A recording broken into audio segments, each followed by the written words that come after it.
Hey guys, it's Monica Sanford. Welcome to Vantage Point, the podcast that talks to leaders in your community and subject matter experts on all the issues affecting you.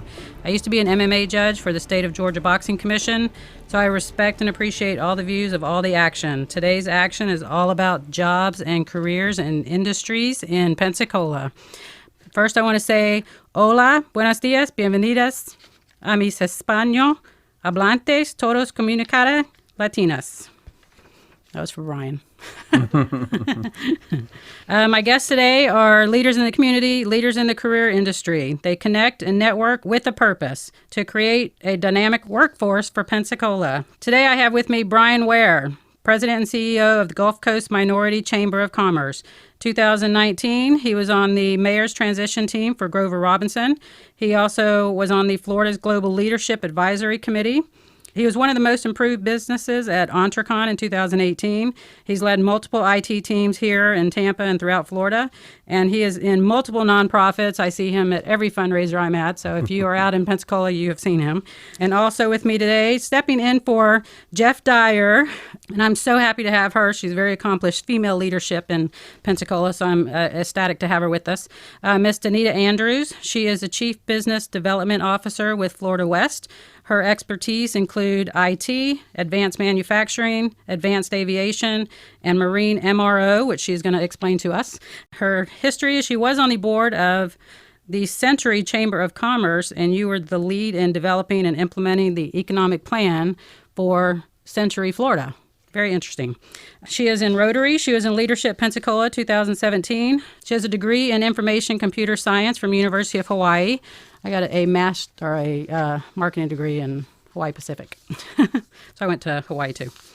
She graduated from the Economic Development Institute at University of Oklahoma, and she received an International Economic Development Council Excellence Award in 2018. I'm going to be coming back to her.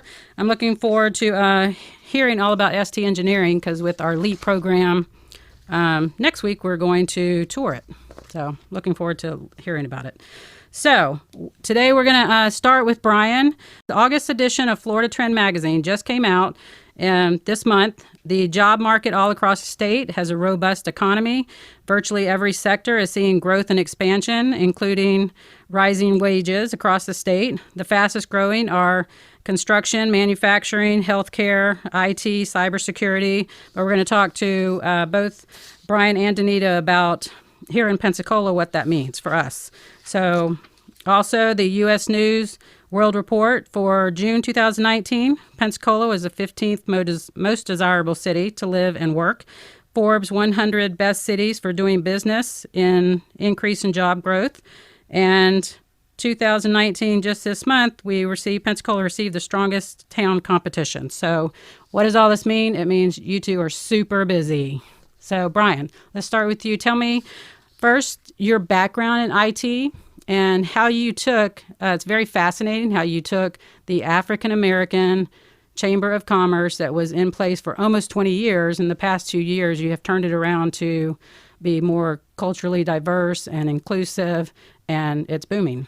Well, I was born and raised here in Pensacola to the University of West Florida, where I got an MIS degree.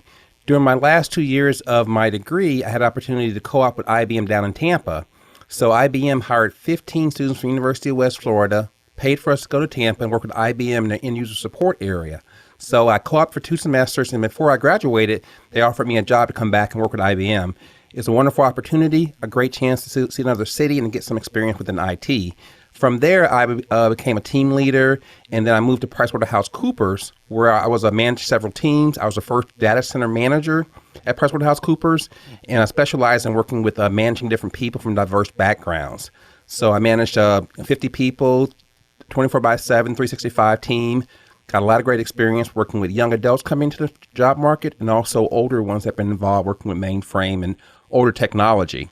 Then from there, I started to work with different groups of quality management, working with groups with change management, and implementing changes within the IT industry to better support our business. I was working in IT at PricewaterhouseCoopers down in Tampa, and the leadership team came to me and said, Brian, we have a problem retaining some of our minority employees, some of the people that don't really feel included. So they asked me to pull together a leadership team. So in Tampa, what I did was pull together a team of all the different minority groups. We had a group for the for African Americans, for Hispanic, for LBGT, for females.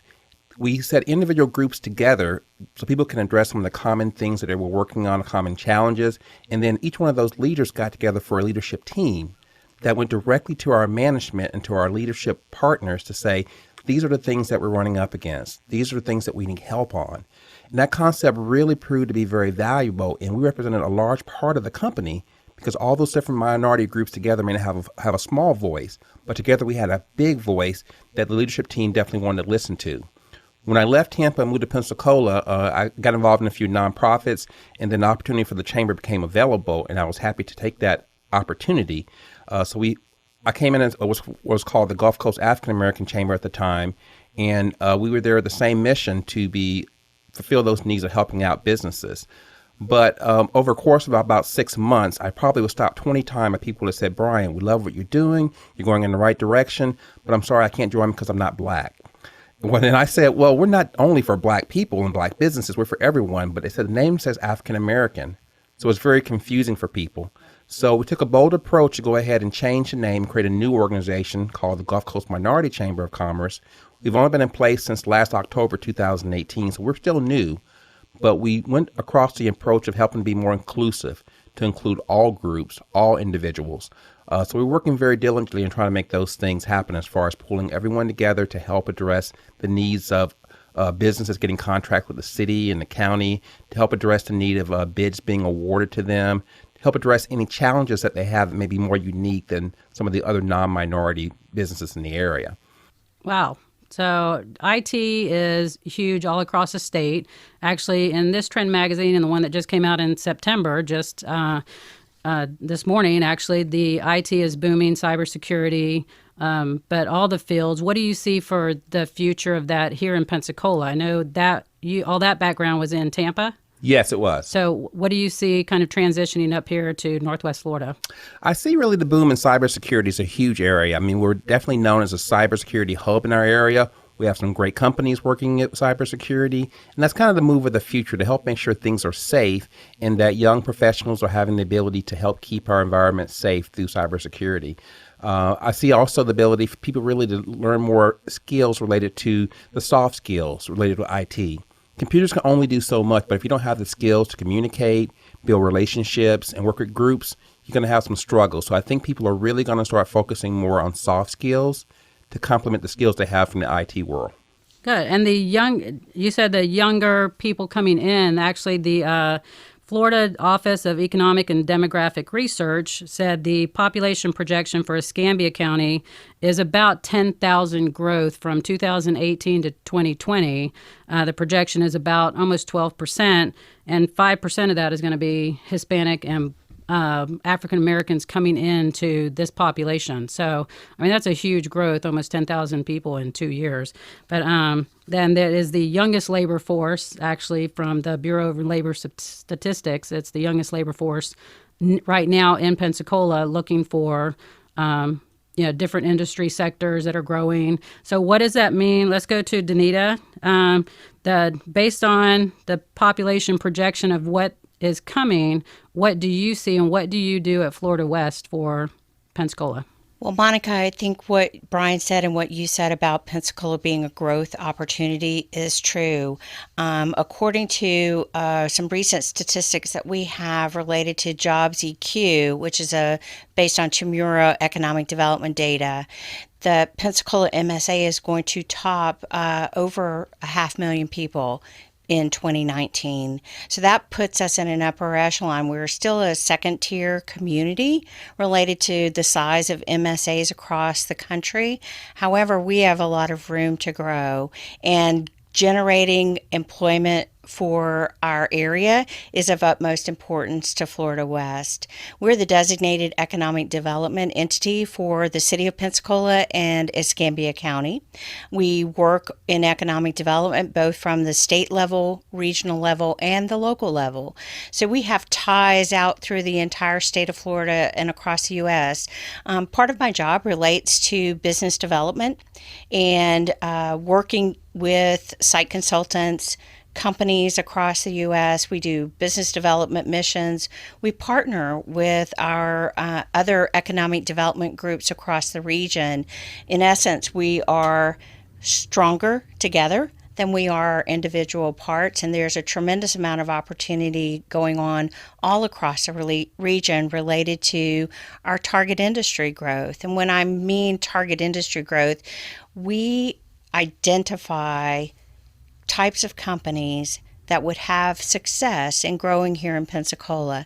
And then it's our job to work with both our local industry and outreach to those potential companies, or like site consultants across the nation that have access to companies that are growing and looking for places to locate and expand to. Well, what is your local percentage rate then of the skilled workforce that you're keeping here, finding here, and kind of the reverse migration you're pulling back to this area, or are you recruiting outside of this area? And well, in essence, the assets that we have in the region allow us to grow both population-wise and business-wise. Some of our traditional industries like manufacturing, cyber is a new area for us.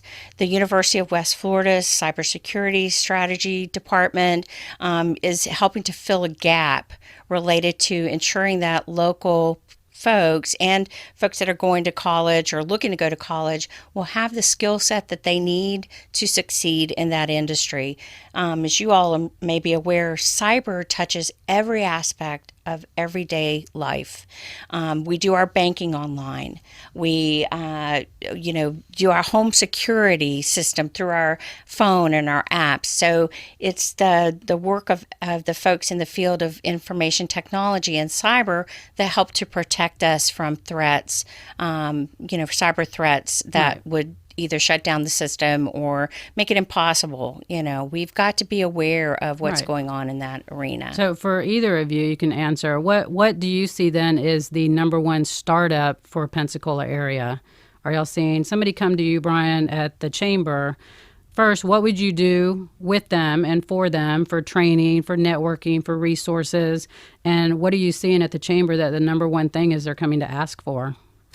There's a big push right now within chambers for entrepreneurship. One of the things that Florida Westwork do a great job on is helping to get businesses to come into the area, to work here, and to expand our workforce. Our chamber focuses a lot on the small businesses, minority businesses within the area that's already here that either want to start a new business or they want to also expand and do more. So it's one of the things that we focus on as a chamber. I get people in my office all the time that come by and just want to talk and find out, hey, is this a viable idea? Is this business plan something that I should do? And where can I receive help? And the chamber kind of helps to provide a network, a group of people that may have similar problems or similar issues or challenges, similar opportunities. And we provide a way of getting together, learning from each other and growing and building a network where we can all achieve more by working with other people. So that's one of the things our chamber does. Well, speaking of working with other people, and then I'll let you answer that too, what you're seeing is just this month also in the U.S. Department of Labor, Governor DeSantis has his initiative out now, and we spoke about this earlier, kind of off camera, I would say. But he just came out this month with his apprenticeship program initiative and his mentorship to expand the workforce development. What do you both see? Do you have a collaborative training agreement with the universities, with the schools, with the technology colleges, things like that? Monica, we do. Florida West has a specific focus on workforce development. That is the number one issue related to growth of companies and communities today. We're seeing this trend not only happening in Florida, but across the nation and probably global. We're at a 3% or so unemployment level, which is the lowest in our history for a good time. And so communities are looking at what can we do to address this workforce shortage or workforce gap issues?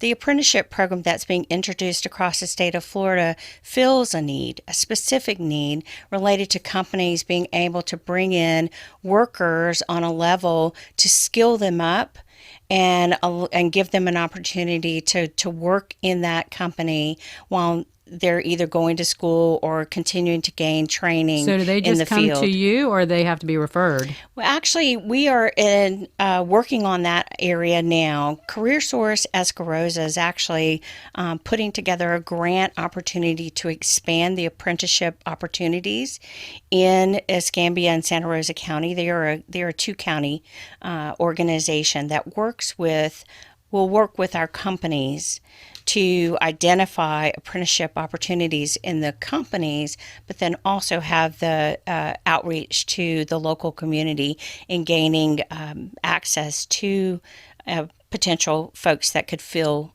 that area. Here in Pensacola, I know you all are definitely aware. We have a very unique situation with the port proximity, with the land values and the land, even the tax structure for corporate tax incentives and no income tax type thing.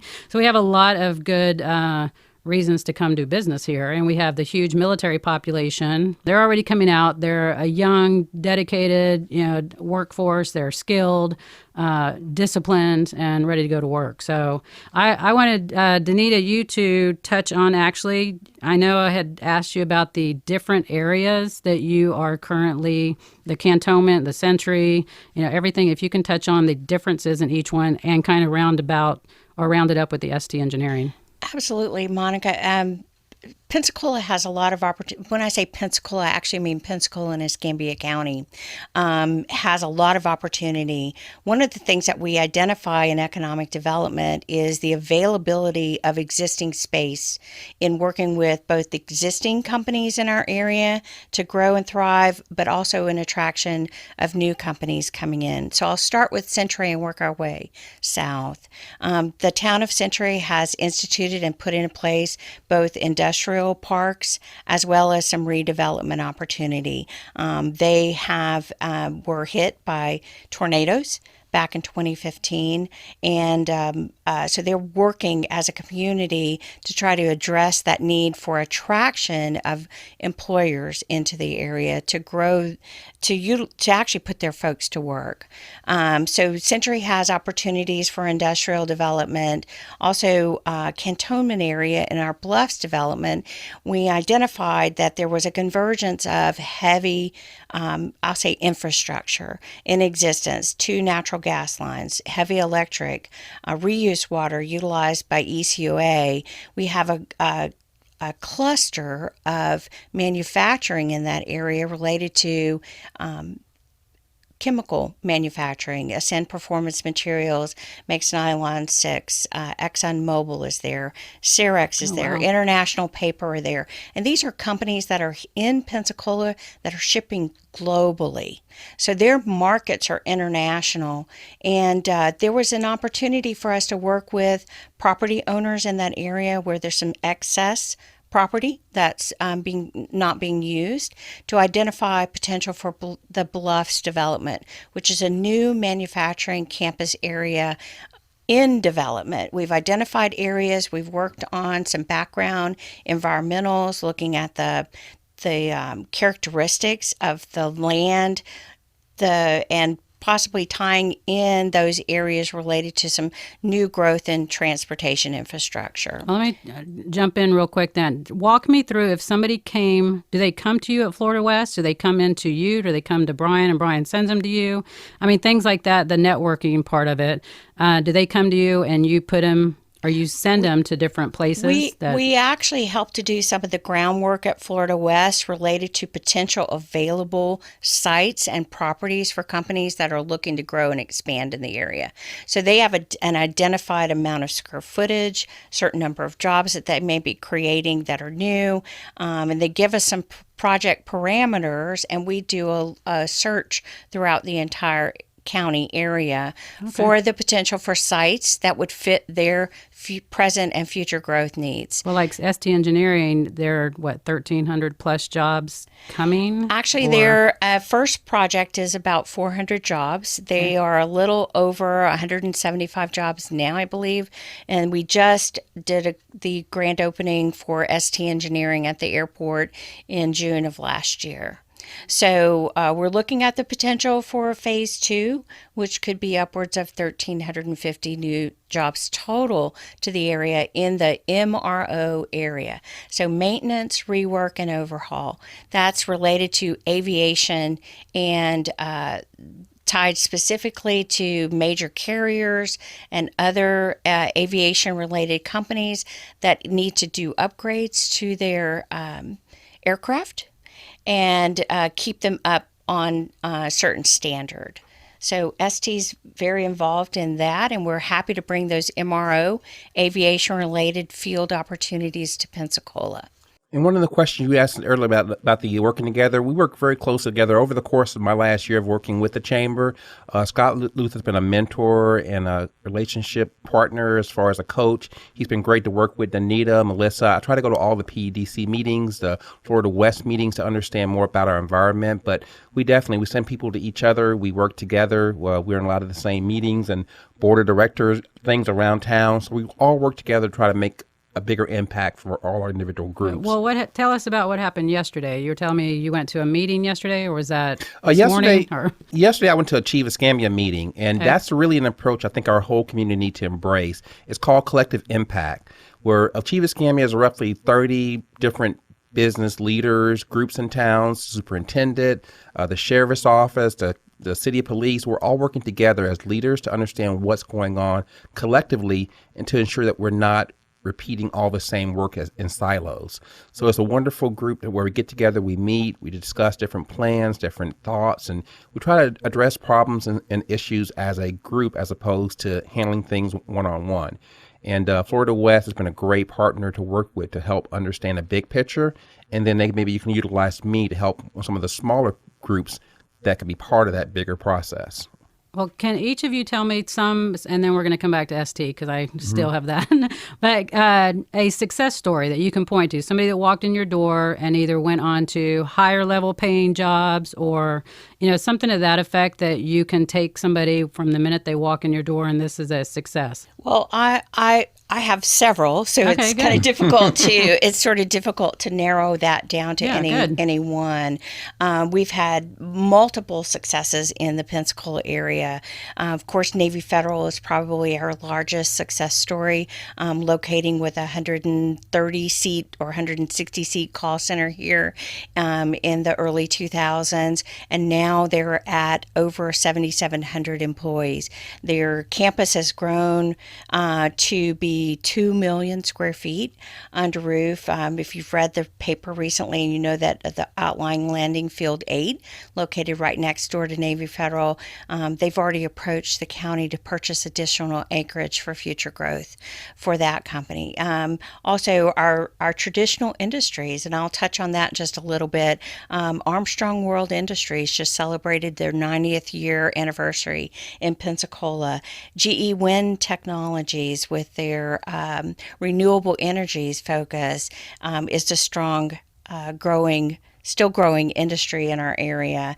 Of course, the Ascend Performance Materials. And the reason I'm talking about manufacturing, because that's primarily the employers that I sort of zero in on as my specialty in a sector of manufacturing. Yeah, my sister works at GE. She's worked there for about 20 years now. Fantastic companies to have in our area, to see continue to grow here. And more importantly, they invest here. They invest not only in their facilities, but they invest in the people that work for them. And I think they build not only strong product lines, but they build a family related to their employment and employment growth. And so companies are here. Companies are here for a reason to, that profit is not necessarily a dirty word. They are here to make the best decision to be located in an area that makes sense for them. And offering continuing education for their That's employees. Absolutely true. That's why this apprenticeship program is so vitally important to the area, to give folks that start in an industry and allow them to develop a career. ST Engineering is doing something very similar at their operation in Pensacola, where they will be bringing in folks in an A&P avionics type of opportunity and allow them to work for the company for about 5 years, and grow and develop as an employee during that time frame. And then that's a wonderful opportunity for our residents, our graduating high school students, anyone that would have an interest in developing a career in aviation. And there's a great opportunity related to IT and cyber, manufacturing, avionics, marine MRO happening at the port. Offshore Inland came here to Pensacola from Mobile, and they do maintenance, rework, and overhaul, mostly for offshore vessels. But if you all have read recently, Blue Origin is located, a ship that's being retrofitted to be a landing vessel for the new generation of rockets that are going off in Cape Canaveral. The Space Force. There's a tremendous, yes, I can't Supporting say the Space Force, yeah. Can't say enough about the types of industries. IHMC is doing some great R&D work down in the heart of Pensacola, and so I've met with them yesterday, actually. So they are doing amazing things in innovation and technology. we start to look at the dynamics of what's happening, and it's not just one thing. It's kind of a multitude of things all happening at the same time that gives us a dynamic area to work and grow in. Yeah. And speaking of dynamic, your success story, one of them I know, and then you can tell me yours, is your upcoming Hispanic Latina conference. I mean, that's huge for this area. Yeah, one of the other success stories that we have is that when I started the job with the chamber, I asked for metrics from the county of how many businesses are you working with, who's registered, and those metrics weren't readily available. So I went online, I researched, I pulled together some data. I showed them my version of the metrics, which said that we had, in some cases, less than 1% of all the minority businesses in Escambia County were registered to do business with the county. You can't get bids and contracts if you're not even registered with them. So I worked together with Jack Brown, Paul Nobles, Amy Lavoie, and we got together, we looked at the problem and situation, and they went and purchased a new software, the vendor registry software. So it provides us real-time metrics of what people are doing as far as registering with the county and then possibly getting bids with the county. This was huge because there were no metrics to track our success or a baseline for us. So last year when we first started, there was less than 1% in most cases of businesses that were registered with the county. Over the course of the last year, now those percentages are getting close to 3%. That's a great measurable outcome. Exactly, but there were no baseline metrics in place, and I went online and I tried to pull it together. I asked for verification, and then we pulled together now a system that's working better, and we can track our progress. We can see what's working and what's not working. From a smaller perspective, a success story really is a young lady came in my office a few weeks ago. She had her own hairstyling business, but she came to me and wanted to meet, and I said, I can't meet, maybe a week out, but I sensed in her voice that she had a sense of urgency. So I said, come in the office now. We sat in the office and she said, Brian, I'm at my last straw. I don't know if I'm really meant to be an entrepreneur. I don't know if I'm meant to really have a business anymore. I'm having trouble paying the bills for the lights. We spent about 2 hours talking. I was able to pull together a list of resources for her to call, people to work with, to get some immediate help in place. I walked her down to a beautician that was down the road from me to meet with the beautician one-on-one. And the beautician gave her a big hug, said, honey, I've been there. I have success now, but I was where you were at 2 years ago. And it just brought a tear to my heart to know that somebody was at that last stage of thinking about giving up. And we were able to help her. She has her own passion in place to do this, but we were able to help her and give her the resources for her to continue on her own dream. So that really on a small after scale. After this airs, you're going to have your door beaten down. Yeah, I mean, it means so much when you can help. You can't help the whole world out, but if you can help one person at a time, it makes a difference. And now that you care, you cared enough to help her and walk her around and kind of, it's not just here's a resource, here's a phone number. You actually cared enough to help her. Yeah, and she may never become a member of our chamber, but just the fact that we're available for anyone to come and talk, try to help them out, find the resources. I don't have all the answers. I'm still pretty new to this myself, but I can call Danita when I need to help me out. And I can call other groups, the SBDC, the Small Business Administration, and other groups to help us out. And that's what we really are, a focus point of people coming to us and helping to refer people to the experts. And that's why I wanted you two on together, because you do network so tightly. You're interwoven with a lot of things that you do in the community. to help. One person can bounce everything off of all of you and get what they need done. So we have a few more minutes here. I actually want to, Brian, you first. I want you to tell your website, how they get in contact with you, your event coming up next month. That's why I wanted you on right now.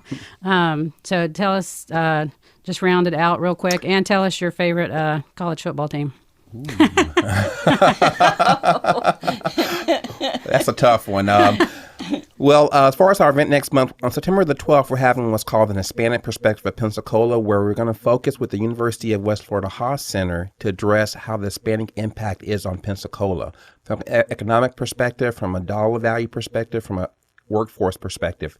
We had one for the African American impact of Pensacola a while ago, and we also was one for the women's impact of Pensacola, and they're very powerful. They're well received. It's going to be at the downtown library branch, starting at 10:30 to about 12 o'clock roughly. So I'd like to invite anyone that's available to come on out to see it. It's going to be great information and a really great perspective of talking about some things that really hasn't been highlighted before. So what's the website of that, or do they just go to your website? They can go to our website, and our event information is out there. Our website is www.gcmcc.info.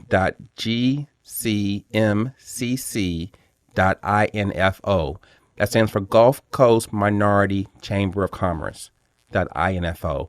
They can call our office at area code 850-438-3993.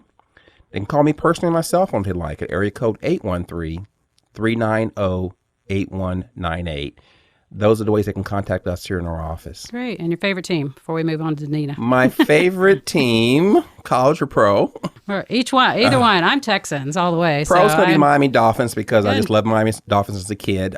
College, it really is all the schools in Florida. I really want to make sure Florida does well. When Florida plays against Miami, it's a really tough call, but usually it's more the Gators. Good and now call, UCF. I have a daughter that went to college there just last true. week, so now I'm supporting the Knights as well. Good. I have a nephew that goes there. So, all right, Danita, I'm going to ask you one last thing about ST, and then tell me your website, how they get in contact with you, and your favorite sports team. But ST Engineering, how many more hangars are coming? And is there anything I should know before we go view it next year or tour it next year? Absolutely. We are still working on the intricacies of that project related to the next phase for ST Engineering. Should be 2 more hangars, a warehouse, and a small office or a corporate presence in the area. And that is if we get everything checked off related to approvals, and can move forward so it's with still potential. Growing. Yes, it's it's still going. Still some intricacies of that deal or that project that we'll be working through. Okay. I just want to say that I congratulate Brian on being so out there in the community. I love it's him. Great to develop partnerships and economic development. That's how we get things done. We prefer to work behind the scenes, a bit more related to helping to get things in place to ensure that the community has success. And it's great to be able to lock arms and walk together based on what the companies and the local community needs to have happen. Yeah, and he is not just the face of the minority chamber. You're the face of small business, industry, jobs, everything here in Pensacola. I see him everywhere. You say jobs and industry, it comes back to his name. Absolutely. So. And you guys making me blush now. Stop that. I'm also going to put a plug in for Florida West. Yeah, how do they get in contact with you? Entrepreneurial effort as well. We have CoLab, which is kind of a grow our own in the arena of technology companies. And we have companies located in the CoLab space downtown with as little as 1 to 3 employees up to, say, somewhere in the neighborhood of 40. Yeah, Melissa was telling me about that, Melissa Stoker. And she was, it's amazing actually what you can do in the CoLab. You can run a whole business out of, Absolutely. We provide that space for companies to grow and learn from each other and work together and help to grow their individual business. And I'll put a plug in for Pat Rooney, our business coach and director at the CoLab space. He works very directly one-on-one with companies to help to identify areas that they have to grow. Okay. So Florida West is very pleased to be here in Pensacola and represent an area related to outreach reach for both companies growing and expanding and attracting new companies coming in. Our website is floridawesteda.com. Our main phone line number is 850-898-2201. I'll also give my cell phone number because it's on our website as well. It's 850-503-0907. And I appreciate anyone that has an issue and looking to grow their business or looking to explore Pensacola as an opportunity. Contact us or contact Brian, and we're here to help. Definitely. Thank you. This has been so informative. I learned so much just looking in the background of Florida West, and Brian, of course, I've known him for a while. But I love everything that y'all are doing in the community. So I just wanted to tell all the viewers, thank you for listening. Tune in next month. Going to have another hot topic, but this is all about jobs, and the industry growth in Pensacola. So this is Monica Sanford with Vantage Point. Thank you.